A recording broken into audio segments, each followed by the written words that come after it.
Hi, I am Diksha Tiwari and this is Pacific learning. आज के science के session में हम लोग मटेरियल्स ऑफ डेली यूज के acid basis and salts topic को कवर करेंगे।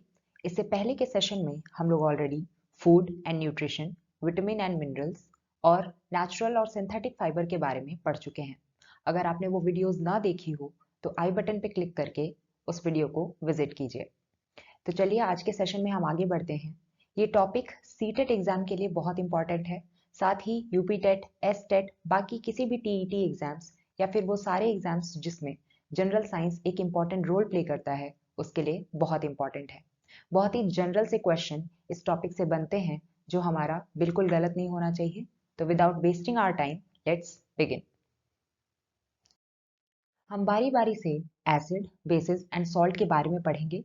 बट सबसे पहले हमारा टॉपिक है एसिड। अगर हम एसिड की बात करें यानी कि अम्ल की बात करें तो इसका जो स्वाद होता है वो सोर होता है यानी कि खट्टा होता है। साथ ही ये ब्लू लिटमस पेपर को रेड में कन्वर्ट करता है। इसकी एक बहुत इंपॉर्टेंट पहचान कह लीजिए पहचान है कि जब इसे हम वाटर में डिसॉल्व करते हैं तो ये डिसोसिएट होता है कुछ आयन में। वो आयन है आपका हाइड्रोजन आयन। यानी कि कोई भी एसिड, चाहे वो हाइड्रोक्लोरिक एसिड हो, चाहे वो सल्फ्यूरिक एसिड हो, कोई भी एसिड वाटर में जब वो डिसॉल्व होता है तो वो हाइड्रोजन आयन देता ही है। नेक्स्ट है, बहुत इंपॉर्टेंट पॉइंट है, इसे डायरेक्टली आप एक कॉन्सेप्ट के रूप में अपने दिमाग में स्कीमा बना लीजिए कि नॉन मेटेलिक ऑक्साइड जो होते हैं वो एसिडिक इन नेचर होते हैं, बेसिक इन नेचर नहीं होते हैं। डायरेक्टली क्वेश्चन कभी कभी पूछ लेते हैं। उसी के अपोजिट अगर मैं बात करूं कि जो मेटेलिक ऑक्साइड होते हैं वो किस नेचर के होते हैं, तो मेटेलिक ऑक्साइड हमारे बेसिक नेचर के होते हैं। अभी इनके बारे में हम बेस वाले सेक्शन में पढ़ेंगे। यहाँ पे आप अपने दिमाग में कॉन्सेप्ट बनाइए कि non metallic oxide acid nature के होते हैं। नेक्स्ट, ये दोनों चीजें जो हैं एसिड रेन और एक्वा रीजिया, बहुत ही इंपॉर्टेंट है और बार बार सवाल पूछे जाते हैं इससे। बहुत ही कॉमन है ये कि इससे प्रश्न बने।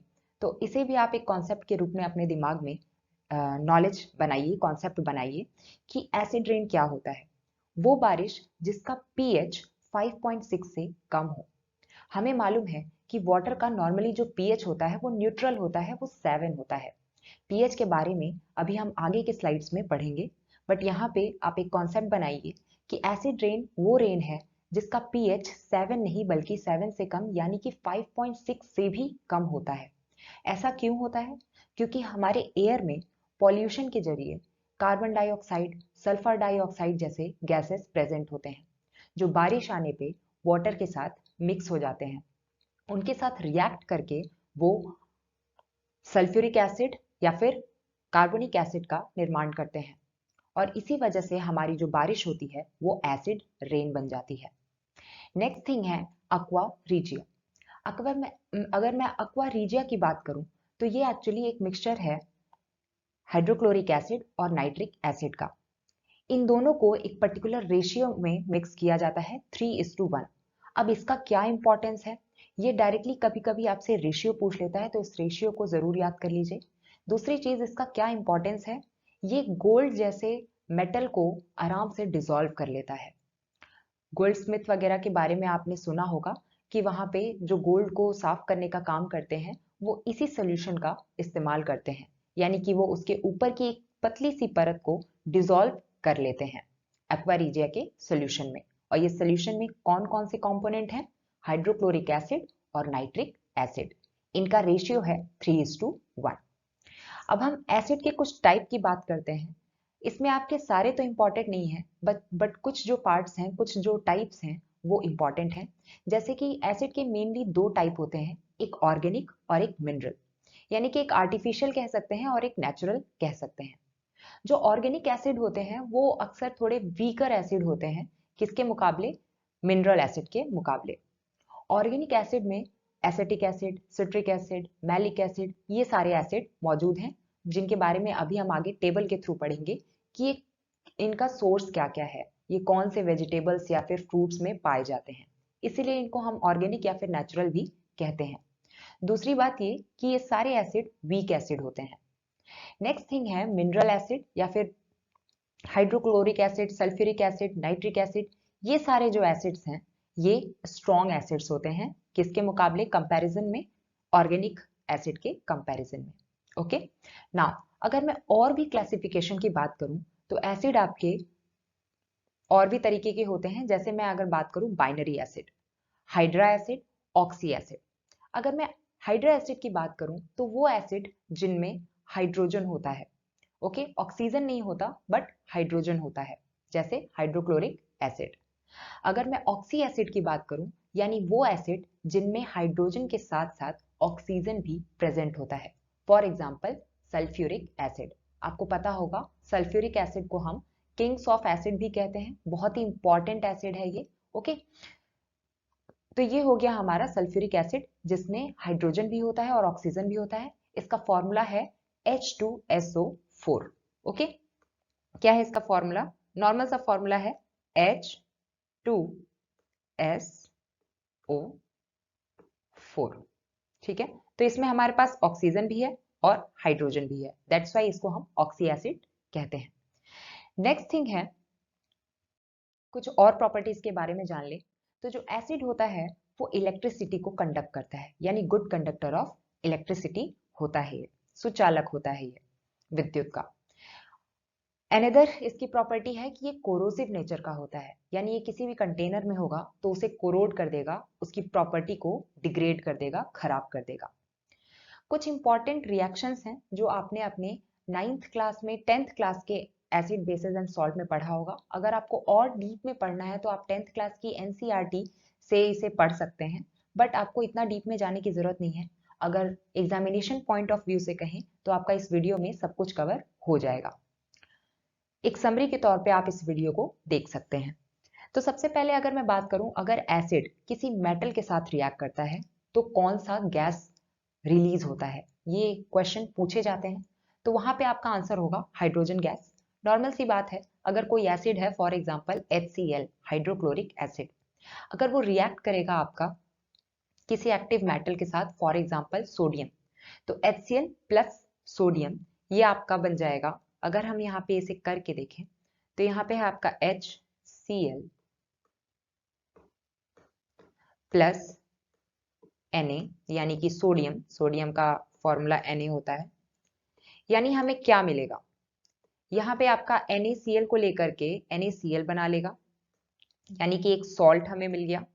साथ में हमारे पास H एटम बच गया, जो कि अगर हम बैलेंस आउट करें तो वो निकल जाता है हाइड्रोजन में।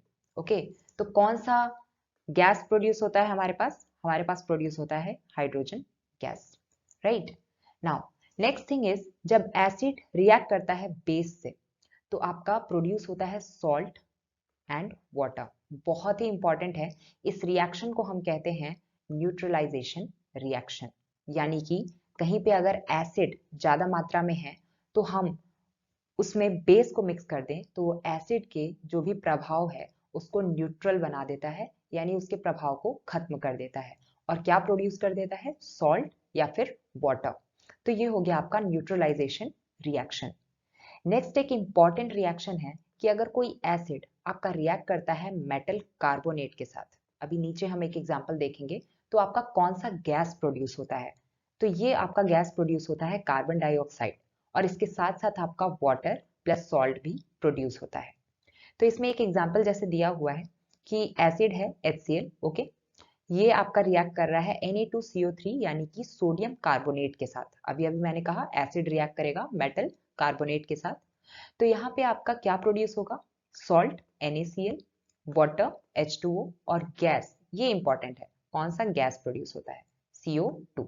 इसी तरीके से नीचे एग्जांपल है, ओके ठीक है। तो ये बात हो गई इंपॉर्टेंट बात, इंपॉर्टेंट रिएक्शंस की, तो इसे आपको दिमाग में रखना है। स्लाइड्स के थ्रू या फिर वीडियो के थ्रू आप इसको देख लीजिए, कॉन्सेप्ट बना लीजिए। नेक्स्ट थिंग है, थोड़ा सा और क्लासिफिकेशन में जाएं। ये बहुत इंपॉर्टेंट नहीं है, ये बार बार एक ही चीज को अलग अलग तरीके से बताते हैं। अगर मैं बेसिस की बात करूं कि डिसोसिएट कितना कर रहा है, what do you mean by dissociation. Dissociation मतलब जैसे मैंने पानी में उसको मिलाया तो वो दो पार्ट में टूट गया, है ना, अलग अलग हो गया, उसके बीच के बॉन्ड टूट गए, तो उसको हम डिसोसिएशन कहते हैं। तो जो स्ट्रॉन्ग एसिड्स होते हैं फॉर एग्जाम्पल HCl, है ना, अभी अभी पढ़ा, हाइड्रोक्लोरिक एसिड H2SO4, ये सारे आपके स्ट्रॉन्ग एसिड की कैटेगरी में आते हैं। इनको अगर हम पानी में डिसॉल्व करें तो ये कंप्लीटली डिसोसिएट हो जाते हैं। डिसोसिएट मतलब अपने आयंस में। फॉर एग्जाम्पल, अगर HCl है, अगर इसको मैंने वाटर में डाला तो ये कौन कौन से आयन देगा? मैंने कहा था HCl कोई भी एसिड है तो वो एक हाइड्रोजन आयन तो देगा ही, ओके। और दूसरा आयन कौन सा देगा?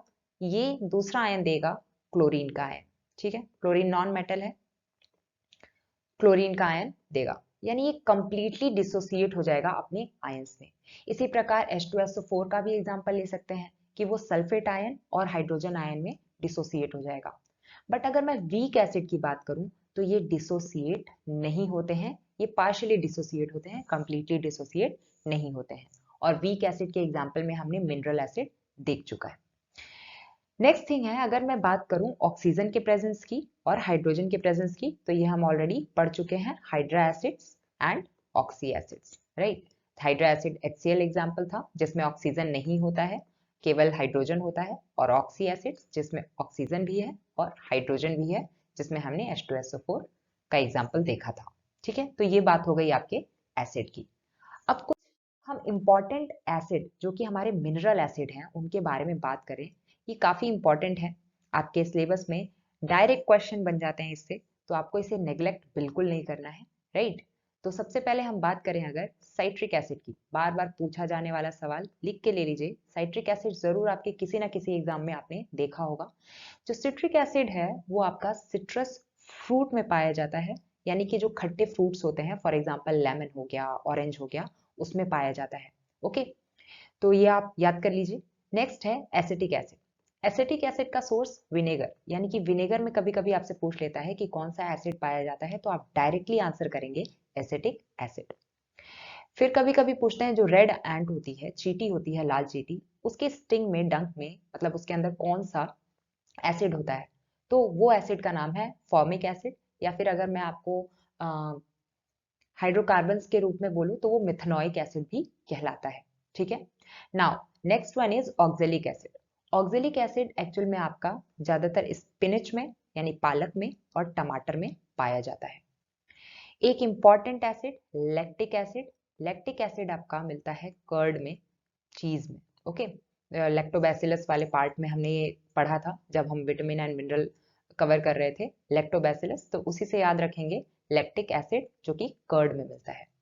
नेक्स्ट है, कभी कभी पूछता है कि इमली में या फिर ग्रेप्स में कौन सा एसिड मिलता है, तो वो एसिड है टार्टेरिक एसिड, ओके। नाउ एक और इंपॉर्टेंट क्वेश्चन कि विटामिन सी का केमिकल नेम क्या है, ठीक है। विटामिन सी का दूसरा नाम क्या है, तो वो है आपका एस्कॉर्बिक एसिड।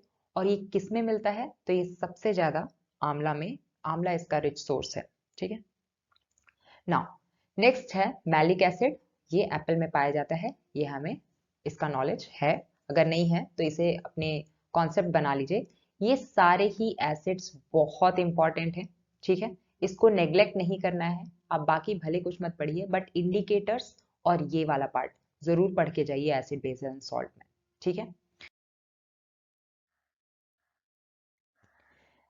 नाउ ये हो गई एसिड की बात, अब हम करेंगे बेसिस की बात।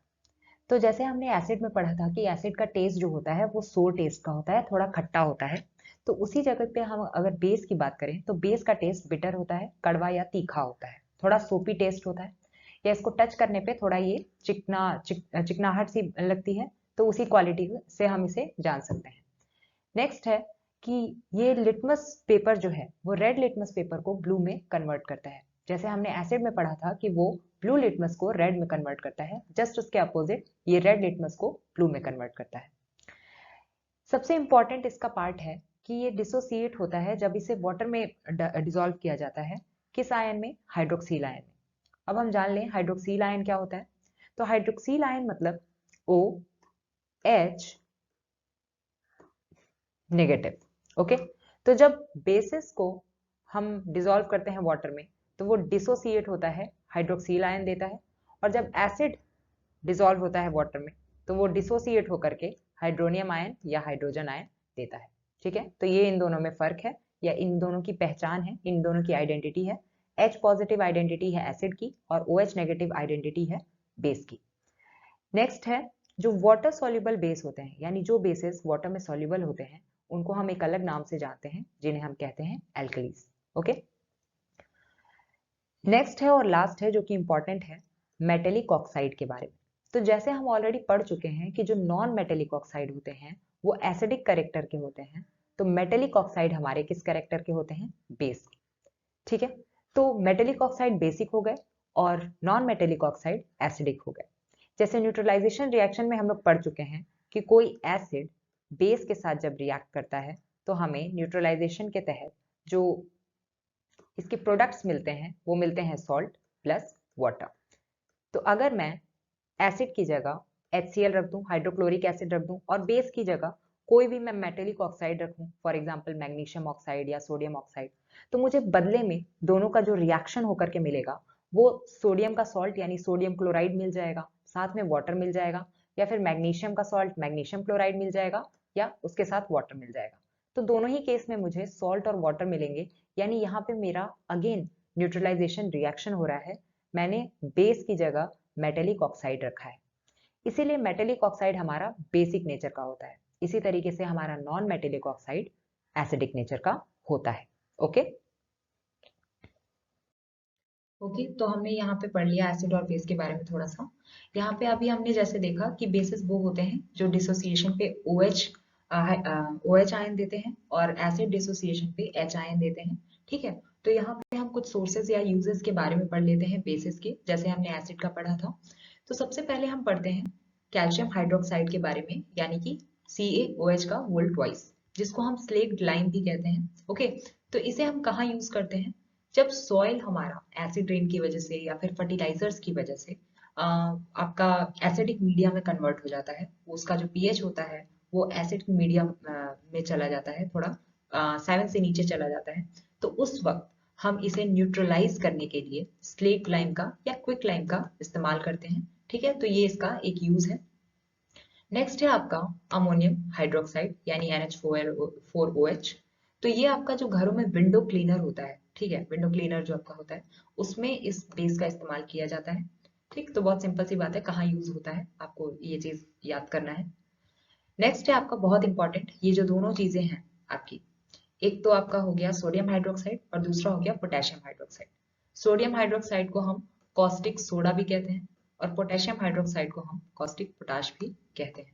ठीक है, तो इसका एक तो आप नाम याद रखिए। दूसरी चीज ये कहाँ यूज होते हैं? जो आपका सोडियम हाइड्रोक्साइड है वो सॉफ्ट सोप बनाने में यूज होता है, उनकी मैन्युफैक्चरिंग में यूज होता है, जो सपोनिफिकेशन हम पढ़ेंगे सोप एंड डिटर्जेंट में, उसमें हम देखेंगे अच्छे से। नेक्स्ट है पोटेशियम हाइड्रोक्साइड यानी कॉस्टिक पोटाश। तो ये आपका सोप, जो डिटर्जेंट वाला सोप होता है, वॉशिंग सोप होता है, उसमें यूज होता है। तो कुल मिला के ये दोनों जो हैं वो आपके सोप मैन्युफैक्चर में यूज होता है। ठीक है, तो ये हो गई इंपॉर्टेंट बात। नेक्स्ट है आपका मैग्नीशियम हाइड्रोक्साइड। तो मैग्नीशियम हाइड्रोक्साइड के बारे में हम बात करें तो ये आपका न्यूट्रलाइज करता है जो भी आपके पेट में गैस्ट्रिक जूस है, HCl, जिसके बारे में हम पढ़े थे। हम जानते हैं जब डाइजेशन होता है तो हमारे स्टमक में कुछ गैस्ट्रिक जूसेस होती हैं, लाइक हाइड्रोक्लोरिक एसिड, वो रिलीज होते हैं। और वो जब एक्सेसिव मात्रा में रिलीज हो जाए, जब वो नॉर्मल मात्रा में रहते हैं, तो वो डाइजेशन के लिए बहुत ज्यादा इंपॉर्टेंट होते हैं। ठीक है, उनके बगैर डाइजेशन बहुत ही मुश्किल है, जो प्रोटीन का हम डाइजेशन करते हैं पेट में। लेकिन ये अगर एक्सेसिव मात्रा में रिलीज हो गया तो वो हमें इनडाइजेशन क्रिएट करता है हमारे पेट में, उसकी वजह से पेन भी होता है। तो उससे रिलीफ के लिए हम एंटा एसिड्स का यूज करते हैं। ठीक है, या फिर मिल्क ऑफ मैग्नीशिया का यूज करते हैं। इसमें क्या होता है, हमारा मैग्नीशियम हाइड्रोक्साइड होता है जो उस एसिड के प्रभाव को न्यूट्रलाइज कर देता है। ठीक है, खत्म कर देता है। नेक्स्ट है आपका मैग्नीशियम ऑक्साइड। जैसा कि मैंने आपको बताया था, जो मेटल ऑक्साइड्स होते हैं वो आपका एज अ बेस एक्ट करते हैं। तो यहाँ पे हम दो ऐसे बेसिस के बारे में बात करेंगे, एक मैग्नीशियम ऑक्साइड, एक कैल्शियम ऑक्साइड। तो मैग्नीशियम ऑक्साइड आपके जो ईंट बनाने की भट्टी होती है उसमें यूज होता है, यानी कि बिग फर्नेस में यूज होता है। दूसरा है आपका कैल्शियम ऑक्साइड, यानी कि इसको हम क्विक लाइम भी कहते हैं। ठीक है, डायरेक्टली क्वेश्चन भी कभी कभी पूछ लेते हैं, क्विक लाइम का फॉर्मूला बताइए, तो आप बोलेंगे CaO यानी कि कैल्शियम ऑक्साइड। तो ये आपका सीमेंट इंडस्ट्री में यूज होता है, सीमेंट बनाने के लिए। तो ये थे कुछ इंपॉर्टेंट बेसिस, और वो कहाँ मिलते हैं या उनके क्या एप्लीकेशन है उसके बारे में हमने देखा। ओके, नाउ अब नेक्स्ट पार्ट है हमारा सॉल्ट।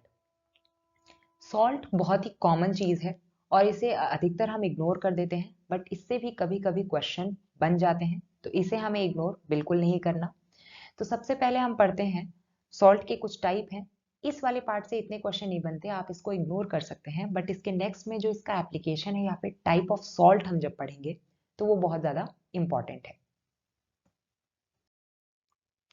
तो सबसे पहले हम पढ़ते हैं कुछ सॉल्ट के टाइप। सबसे पहले है सिंपल सॉल्ट। जैसे अभी हम न्यूट्रलाइजेशन रिएक्शन में जब सॉल्ट बना रहे थे, एक एसिड ले लिया लाइक हाइड्रोक्लोरिक एसिड, एक बेस ले लिया लाइक NaOH सोडियम हाइड्रोक्साइड, उससे हमारा सॉल्ट बन गया, यानी कि NaCl बन गया प्लस वाटर बन गया। तो जो NaCl था, ठीक है, या फिर KCl हो गया, ये सारी चीजें हमारी सिंपल सॉल्ट होती हैं। इनमें कोई कॉम्प्लेक्स स्ट्रक्चर नहीं है, बहुत ही सिंपली एक एसिड से एक बेस से मिलकर के ये बने हुए हैं। नेक्स्ट है एसिडिक। जैसा नाम से ही लग रहा है कि इसमें एसिडिक क्वालिटी होगी, यानी कि एसिड से आप याद रखिए कि हाइड्रोजन आयन का कहीं ना कहीं रोल होगा। इसमें ये होता है कि जो हाइड्रोजन एटम होते हैं, यानी कि सॉल्ट आपका बनेगा उसी प्रोसेस से, न्यूट्रलाइजेशन रिएक्शन से। एसिड को मैं बेस के साथ रिएक्ट कराऊंगी और उसके बाद फिर मुझे सॉल्ट और वाटर मिल जाएगा। बट यहाँ पे क्या होता है, जब मैं एसिड को बेस के साथ रिएक्ट कराती हूँ तो partial replacement of hydrogen atom by base, यानी कि एसिड का पूरा रिप्लेसमेंट, एसिड में जो हाइड्रोजन है उसका पूरा रिप्लेसमेंट बेस नहीं कर पाता है, और उसके पास हाइड्रोजन, एक हाइड्रोजन जो है वो बचा रह जाता है। फॉर एग्जाम्पल यहाँ हम देख सकते हैं, ठीक है, सोडियम बाइकार्बोनेट है, ठीक है, NaHSO4 है। तो ये दोनों एग्जाम्पल हैं आपके जिसमें हमें दिख रहा है कि एक रिप्लेसेबल हाइड्रोजन एटम बाकी रह गया है। यानी जब हमने एसिड को बेस के साथ रिएक्ट कराया होगा तो ये अच्छे से कंप्लीटली रिएक्ट नहीं किया होगा, इसमें एक हाइड्रोजन बच गया है, तो यहाँ हमारा इसको हम बोलेंगे एसिडिक सॉल्ट। नेक्स्ट है बेसिक सॉल्ट, यानी कि इनकम्प्लीट न्यूट्रलाइजेशन ऑफ बेस, यानी एसिड बेस को कंप्लीटली न्यूट्रलाइज नहीं कर पाया और उसके पास एक हाइड्रोक्सिल ग्रुप बचा रह गया, ठीक है। तो ये आप सिंपली याद कर सकते हो कि बेसिक करेक्टर मतलब उसमें OH होगा, तो MgOHCl और ZnOHCl is the example of basic salt. Fourth one है डबल सॉल्ट। जैसा कि लग रहा है कि दो सॉल्ट आपस में मिले होंगे, तो यहाँ पे दो बहुत इंपॉर्टेंट है, आप बस इनका नाम याद कर लीजिए। फॉर्मूला एलएम का जरूर याद कर लीजिए, ज्यादा इंपॉर्टेंट है, कभी कभी पूछ भी लेते हैं डायरेक्टली। एक हो गया पोटाश एलएम और दूसरा हो गया मोर सॉल्ट, ठीक है। मोर सॉल्ट आपने 11 और 12 में जब आप सॉल्ट एनालिसिस पढ़ते होगे तो उस समय आपने इसके बारे में सुना होगा, ओके। तो नॉर्मेलिटी वगैरह निकालने के लिए। नेक्स्ट इसमें केवल आपको इसका फॉर्मूला देख लीजिए कि यहाँ पे K2SO4 और Al2SO4 ये दो सॉल्ट हैं आपके, दो सॉल्ट यहाँ पे आपस में जुड़े हुए हैं, ठीक है। तो ये मिक्सचर है दो सॉल्ट के, ठीक है, सॉलिड स्टेट में ये एग्जिस्ट करते हैं, मिक्सचर होते हैं दो सॉल्ट के, तो इसलिए हम इन्हें डबल सॉल्ट कहते हैं। लास्ट है आपका कॉम्प्लेक्स सॉल्ट। जैसा कि नाम से लग रहा है यहाँ पे कोऑर्डिनेट बॉन्ड बना हुआ है, तो यहाँ पे पोटेशियम फेरोसाइनाइड आपको दिख रहा है, तो ये कॉम्प्लेक्स स्ट्रक्चर में होते हैं और ये सॉल्यूशन में एग्जिस्ट करते हैं। तो ये आपके उतने सिलेबस में नहीं है, ठीक है, ऊपर की चीजें थोड़ी इंपॉर्टेंट थी, बाकी ये उतना खास सीटेट में पूछता नहीं है। ये जो पार्ट है ये बहुत इंपॉर्टेंट है अगर मैं कॉमन सॉल्ट्स की बात करूँ तो, ठीक है।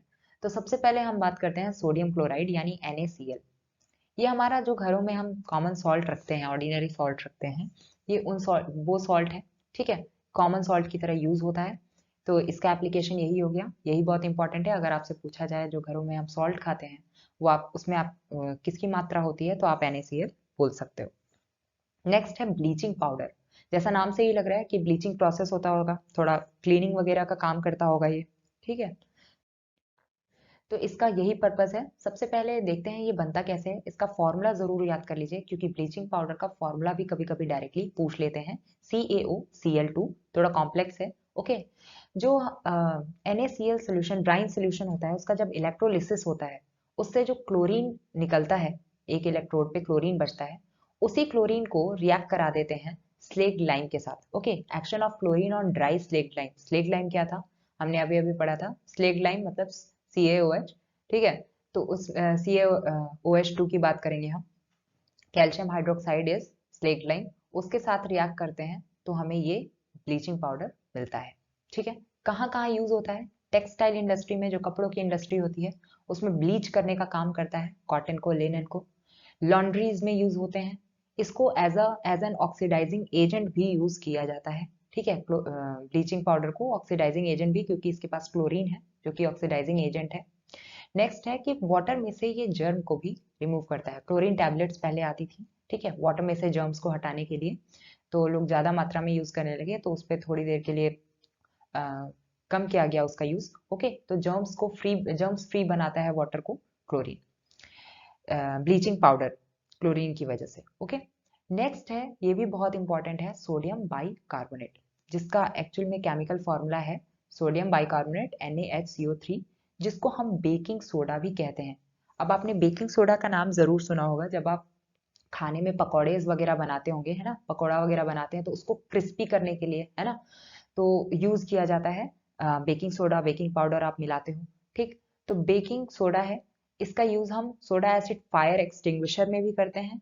और सबसे इंपॉर्टेंट चीज कि जब इसको हम हीट करते हैं तो इसमें से कार्बन डाइऑक्साइड निकलता है, ठीक है। इसको जब हीट किया जाता है तो इसमें से कौन सा गैस निकलता है? कार्बन डाइऑक्साइड निकलता है, जिसका यूज हम कहाँ करते हैं?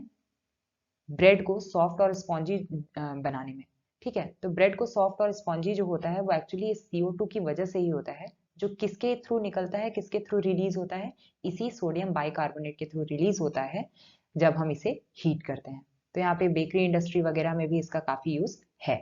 ओके, नेक्स्ट है हमारा वॉशिंग सोडा। अब ये बेकिंग सोडा, वॉशिंग सोडा, इसमें कंफ्यूज नहीं होना है। बेकिंग सोडा में हमने पढ़ा था सोडियम बाइकार्बोनेट, और वॉशिंग सोडा में हम पढ़ रहे हैं सोडियम कार्बोनेट, जिसके साथ ये 10 वाटर ऑफ क्रिस्टलाइजेशन भी जुड़ा हुआ है, ठीक है।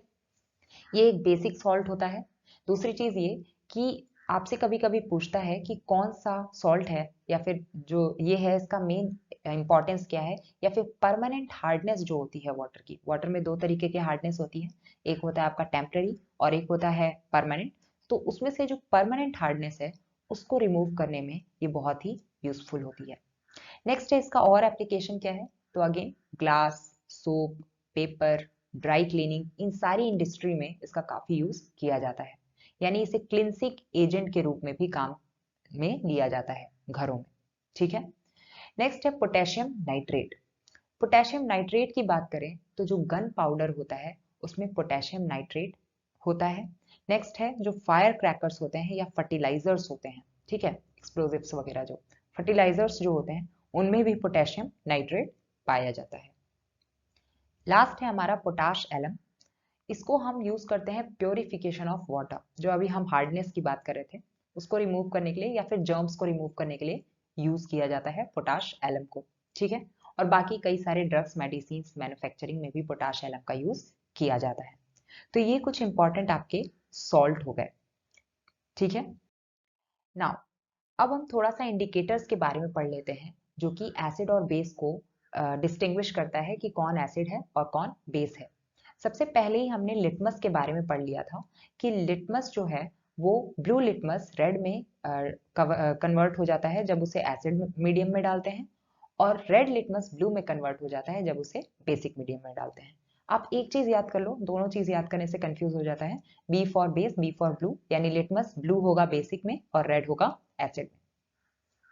टर्मरिक यानी हल्दी की अगर बात करें तो आपने कई बार देखा होगा कि अगर आपके शर्ट पे या कहीं पे सब्जी लग गई और उस पर आपने डिटर्जेंट वगैरह डाल दिया तो रेड कलर का हो जाता है। डिटर्जेंट जो होता है वो आपका थोड़ा बेसिक इन नेचर होता है, तो हम उससे भी याद कर सकते हैं कि टर्मरिक रेड कलर का हो जाता है आपका बेसिक मीडियम में, और येलो ही कलर का रहता है एसिडिक मीडियम में, ठीक है। नेक्स्ट इंपॉर्टेंट है चाइना रोज। तो ये भी एक इंडिकेटर की तरह यूज होता है, जो कि डार्क पिंक कलर का होता है एसिडिक मीडियम में और ग्रीन कलर का होता है बेसिक मीडियम में। इसके अलावा अगर मैं बात करूं, लिटमस सबसे इंपॉर्टेंट है। इसके बाद जो इंपॉर्टेंट है वो फेनोल्फथलीन है। आपसे कभी कभी पूछ सकता है कि वो कौन सा इंडिकेटर है जो एसिड को सिग्निफाई करने में या फिर डिस्टिंग्विश करने में यूजफुल नहीं है, बिकॉज ये एसिड में कलरलेस ही रहता है और बेसिक में ये देता है पिंक कलर। तो ये एसिड की पहचान नहीं हो पाती इससे, इससे केवल बेसिक की पहचान हो पाती है। तो ये आपका एसिडिक मीडियम और बेसिक मीडियम हो गया, फिनोल्फथलीन। नेक्स्ट है आपका मिथाइल ऑरेंज, ठीक है। मिथाइल ऑरेंज भी एक इंडिकेटर है, जो कि रेड कलर का होता है एसिडिक मीडियम में और येलो कलर का होता है बेसिक मीडियम में। आफ्टर दैट इसी तरीके से फिनॉल रेड है, जो जस्ट इसका अपोजिट है।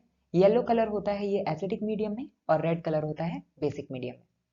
और मिथाइल रेड भी मिथाइल ऑरेंज की तरह रेड होता है एसिडिक में और येलो होता है बेसिक मीडियम में। तो ये कुछ इंडिकेटर्स हैं जिसमें से आपको लिटमस, फिनोल्फथलीन तो जरूर याद करना है। ये फिनोल्फथलीन और लिटमस के क्वेश्चंस काफी बार पूछे जाते हैं। ठीक है, नाउ अब हम थोड़ा सा पीएच स्केल के बारे में पढ़ लें। पीएच मतलब होता है, इसमें जो पी है आपका, एक्चुअल में पी का मतलब है थोड़ा सा, है ना, पोटेंस यानी कि पावर। तो ये एक वर्ड है पोटेंस जिसका मतलब है पावर, ठीक है, जर्मन में। इसकी जो खोज की थी वो एसपी सोरेनसन ने यूज किया था इसे। तो ये हम क्यों यूज करते हैं? अभी तक हमें पता था कि कौन सा मटेरियल एसिड है, कौन सा बेस है। जो डिसोसिएट कर रहा है हाइड्रोनियम आयन वो एसिड है, जो डिसोसिएट कर रहा है हाइड्रोक्सिल आयन वो बेस है। बट कौन कितना स्ट्रॉन्ग एसिड है, कौन कितना वीकर एसिड है, कौन कितना स्ट्रॉन्गर बेस है, कौन कितना वीकर बेस है, ये हमें बताता है पीएच स्केल। तो there is difference between indicators and pH. सबसे पहले हमें पीएच और इंडिकेटर में ये पता होना चाहिए। पीएच हमें स्ट्रेंथ बताता है कि कौन स्ट्रांग है और कौन वीक है, और इंडिकेटर हमें बस ये बताते हैं कि ये एसिड है या बेस है। वो ये नहीं बताते हैं कि ये स्ट्रॉन्गर एसिड है और ये वीकर एसिड है, या फिर ये स्ट्रॉन्गर बेस है या फिर वीकर बेस है। तो आइए चलते हैं, थोड़ा सा पढ़ लेते हैं पीएच के बारे में। इतना डेप्थ में नहीं, बट जितना कॉन्सेप्ट पूछा जाता है वो एक नोट्स के फॉर्म में, समरी के फॉर्म में हम पढ़ लेते हैं। तो सबसे पहले हम एक्चुअली पीएच में पावर ऑफ हाइड्रोजन, ठीक है, हाइड्रोजन की कंसंट्रेशन को हम देखते हैं कि कितना है। यानी जितना ज्यादा हाइड्रोजन का कंसंट्रेशन होगा, हमें पता है जितना ज्यादा हाइड्रोजन का कंसंट्रेशन होगा उतना ज्यादा वो एसिडिक मीडियम होगा। ठीक है, तो indicate power of hydrogen ions. तो इसकी वैल्यू जो होती है वो 0 से लेकर के 14 तक होती है। तो इसमें बस आप एक सीरीज के रूप में याद कर लीजिए कि एसिडिक और बेसिक नेचर हम कैसे पता करते हैं।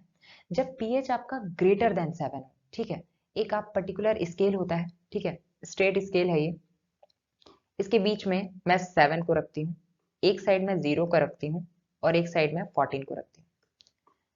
तो कोई भी अगर चीजें, जैसे ऐसा आप चित्र में आप देख सकते हो नेक्स्ट में, कि यहाँ पे जो चीजें होंगी वो आपकी एसिडिक मीडियम की होंगी, ठीक है, 0 to 7 तक। और 7 के ऊपर जो भी चीजें होंगी यानी 14 तक वो बेसिक मीडियम की होंगी। यानी जितना हम 7 से दूर की ओर जाते जाएंगे बेस उतना ज्यादा स्ट्रांग होता जाएगा। स्ट्रांग बेस का एक एग्जांपल सोडियम हाइड्रोक्साइड है, ओके, तो उसका पीएच लगभग 14 है। और जितना हम 0 की ओर जाते जाएंगे उतना कोई भी जो कंपाउंड है या कंपोनेंट है वो एसिडिक होता जाएगा। ओके, तो जितना कम वैल्यू उतना ज्यादा स्ट्रॉन्गर एसिड। जैसे HCl का पीएच बहुत कम होता है, और जितना ज्यादा पीएच उतना ज्यादा बेसिक। अब 7 पे क्या होता है? तो 7 पे होता है आपका न्यूट्रल, यानी कि जो हम डिस्टिल्ड वाटर की बात करते हैं वो आपका न्यूट्रल होता है। ठीक है, तो ये तीन चीज हो गई यहाँ पे। सबसे पहले ग्रेटर देन 7 ये हो गया आपका बेसिक, लेस देन 7 ये हो गया आपका एसिड, और इक्वल टू 7 ये हो गया आपका न्यूट्रल। वाटर जो है वो हमारा न्यूट्रल है, क्योंकि इसमें कोई भी फ्री आयंस आपके एसिडिक बेसिस जैसे नहीं होते। एक H पॉजिटिव होता है, एक OH नेगेटिव होता है, ये दोनों न्यूट्रलाइज कर लेते हैं खुद को। ठीक है, तो ये हो गया इंपॉर्टेंट सी चीज तीनों। ये स्केल के माध्यम से आप इसे देख सकते हो। ठीक है, ये नेक्स्ट फिगर में आप इसे आराम से देख सकते हो।